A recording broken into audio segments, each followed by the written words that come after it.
We're going to be replacing the clutch master cylinder on this Volvo V70 fitted with a 1.6 diesel engine in. And you can see I've got one problem there.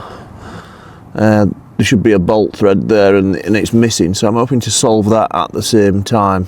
As what that's doing effectively, it's creating a bit of slack in the clutch pedal, which I don't want to have to take up that slack every time we want to operate the clutch. You can see it's quite loose, so that needs to be re-secured. So what we're going to do, I believe you've got to gain access in the wiper area. That's the master cylinder, which also serves the clutch, so we have to take all this off with the wipers, and potentially when we get there the firewall. So I've pre-marked where the wipers go with some insulating tape to make reassembly easy. And we'll make a start by removing these little clips here with this plastic tool. You can use a screwdriver, but I've got the tool, so that's what I'm going to use. And these just wiggle out like so. So there's 2 either side to remove, totaling 4. Also there's this one here to remove, and that one there. Just lift this one clean up. There's no point turning it as it's not a screw thread. And we'll take these off the wipers too, exposing the nuts. And take a 15mm spanner to remove both the wipers. And then if you're lucky, you can just press and pull and wiggle, and then the whole thing comes off. Now remove these rubbers from the seal. If you are struggling to remove the wiper, you're probably going to need a puller. So these just lift up, and then the whole thing just lifts off in one piece. And we'll just loosen this side like so. So the clutch master cylinder is probably about there, in line with there, somewhere down here. So we need to dig and find some access by hopefully removing this firewall here. There's a bolt there, and it's pretty much the same the other side. 8mm bolts. We should get some access, hopefully. With 2 bolts removed, we're starting to see a bit more. That's just moving and giving us a bit of room. So we'll undo the other 2.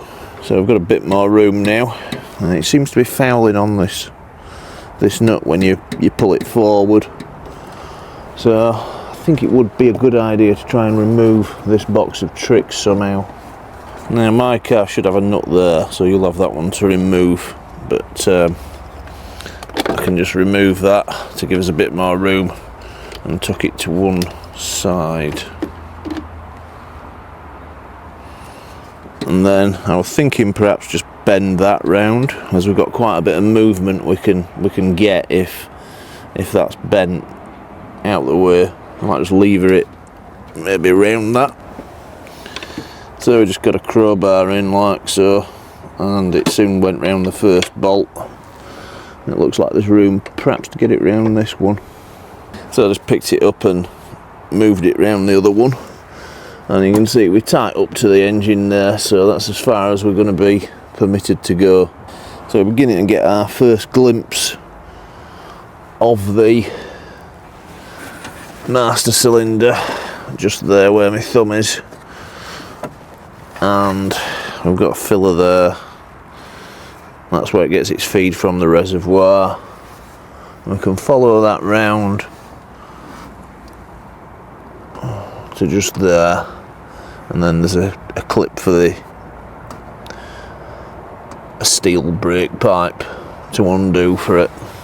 So all we need to do is get some working room. So there's a little clip there, so we just get a screwdriver behind it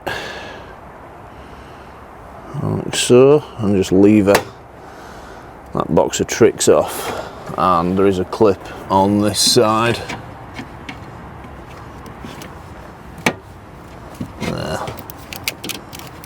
And this just lifts up off its mounts. You can see them two plastic lugs there. So I think we're going to have to disturb this to get the working room to do the job. Well, it seems that everything is in our way. What could be.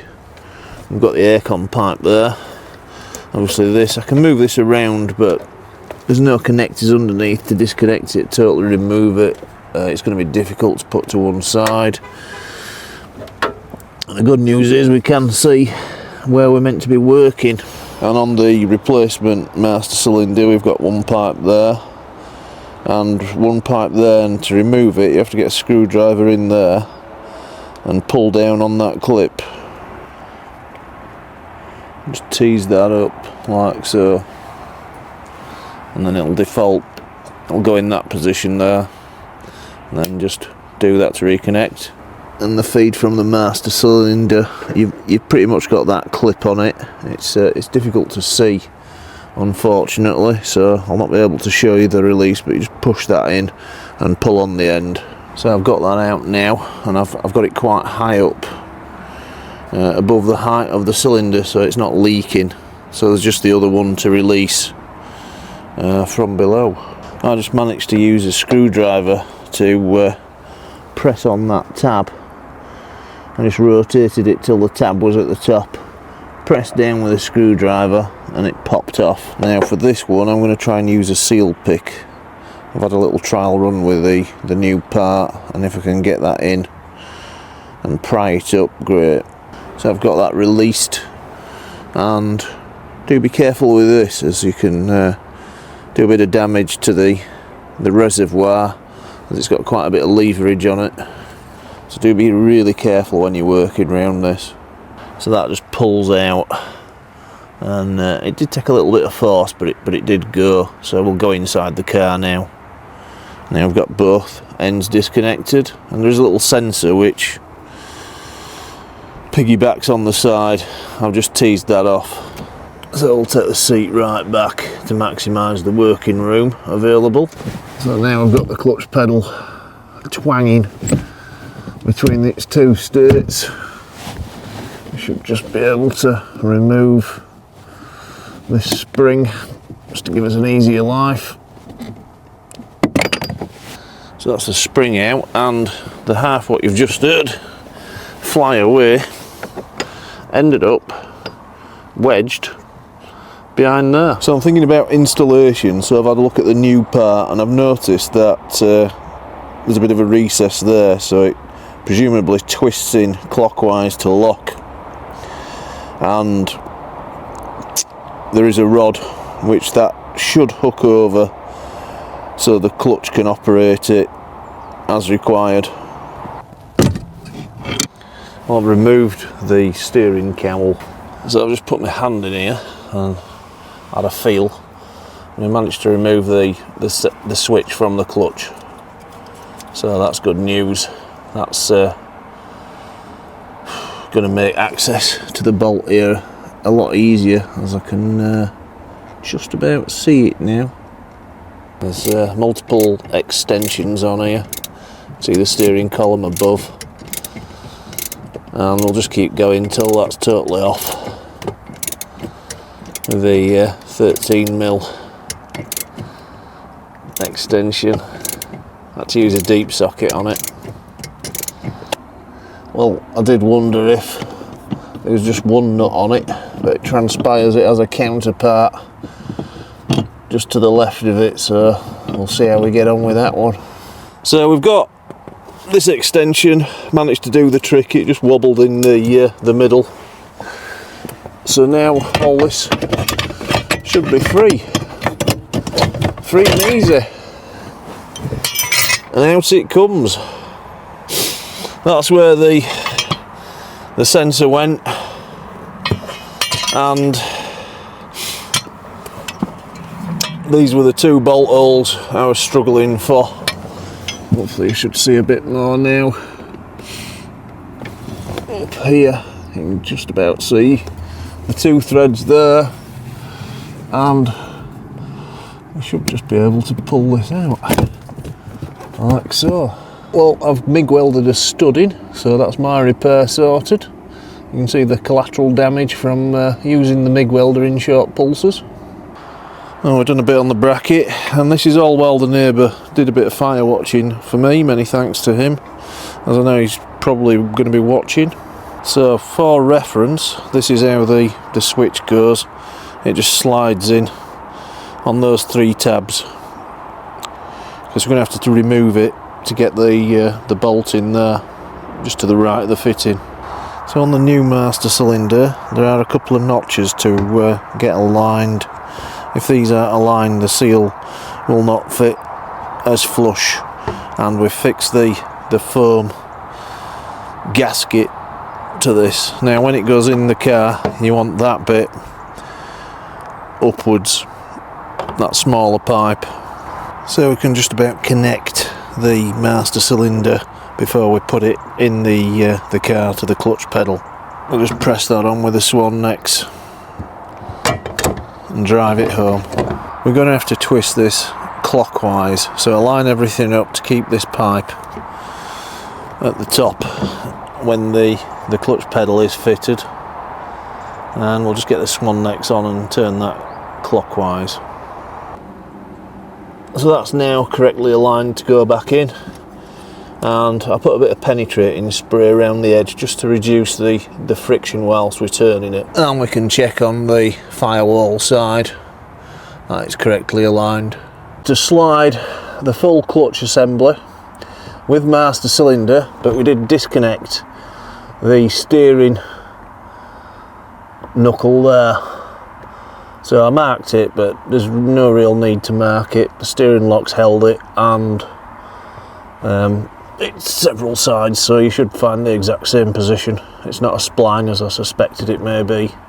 And we've got the switch on in here, the spring refitted, and all's good. So we're going to top up with fluid and ignore the max there.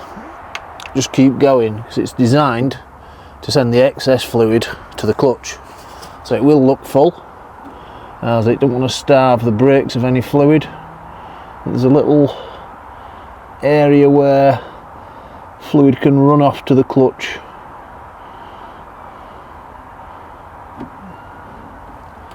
You can see it gurgling air as we speak. So we need to have enough fluid in to service the clutch. So I'm going to fill that so it's got a little head, or else we're going to be bleeding the clutch anyway, so we'll lose that part.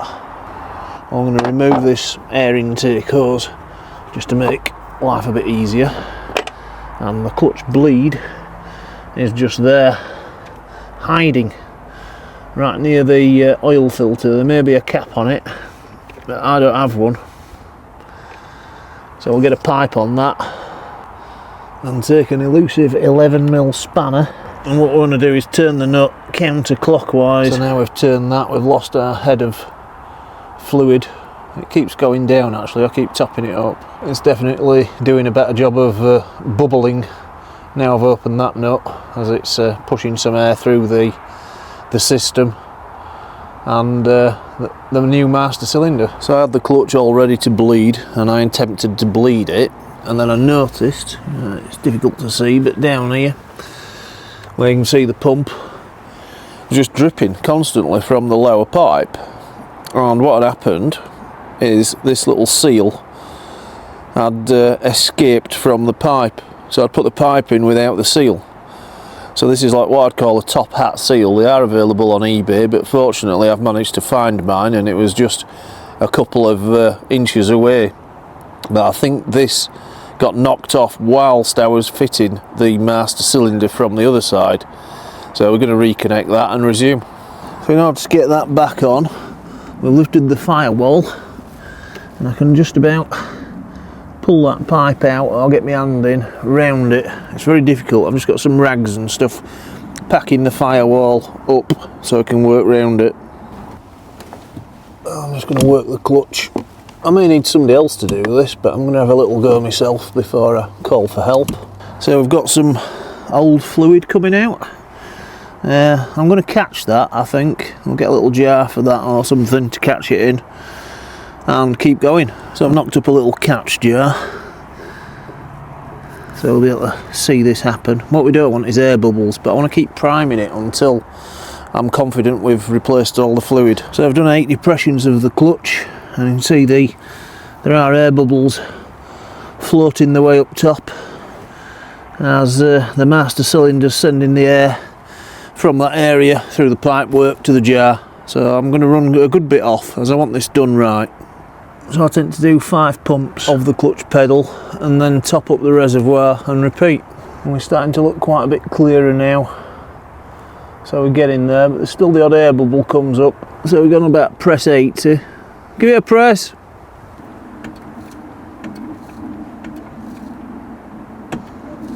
So after about 100 pumps or so on the clutch pedal, we've now got the fluid running reasonably clear, and you can see how black what we've got out was, so that should give the clutch the best chance of working effectively. So what we'll do, we'll take our 11mm spanner and nip that off. Now it is possible just to remove the firewall, which I didn't know when I started out, but that's where the heater pipes go. Just there for the heater radiator pipes, get that grommet in that groove, and that does give you a lot more room, so you know for your job more than I knew. So check your fluids topped up and check for a good pedal that releases well, and check this pipe here and it's one below for leaks, and the whole area, that's the little feed pipe there, and refit the firewall. If you do have trouble with leaks, you see that pipe down there, that's the area. You'll see a little drip. There must be a drain somewhere around here, and it just drips on that pipe just there. And that's the firewall nearly back in. Click that in place, and this gasket here for the heater pipes, try and get that on the outside as we just push it in. And we'll reconnect the battery I disconnected off camera, as I had to do some welding, but I would advise disconnecting them anyway. I did disconnect both the main battery and the start-stop battery. Well, that's not a job I would like to do again ever. I've got a couple of takeouts from it which I wish to impart, and I really appreciate you watching the video this far. Remove the firewall, first carry out or take out from this, and disconnect the steering rack, remove the master cylinder and clutch pedal all in one. Now the bolts at the top are very tricky to undo. I would definitely have a good array of sockets with some flexible joints. The one to the top right is the easier of the two to remove and re-torque, and the left one you're going to need a knuckle, something flexible to get that one. So many thanks for watching, and this is the part I've fitted just to make life a little easier for you. It's a PND 329, what strangely enough don't even have this car listed. Also the sensor is difficult to fit. I'll assume it's a sensor just on the clutch housing. It pays to take that off and have a few trial runs at fitting it before you're struggling down there with very restricted working room. So you may be wondering why I chose to do this work. Well, basically the bite point seemed to just vary with every journey, so I assumed the last master cylinder was failing, and there was the degree of vagueness in the clutch because of the missing stud which I MIG welded in place, but it is feeling really good and positive at this moment in time. And why not subscribe to learn of more low cost repair solutions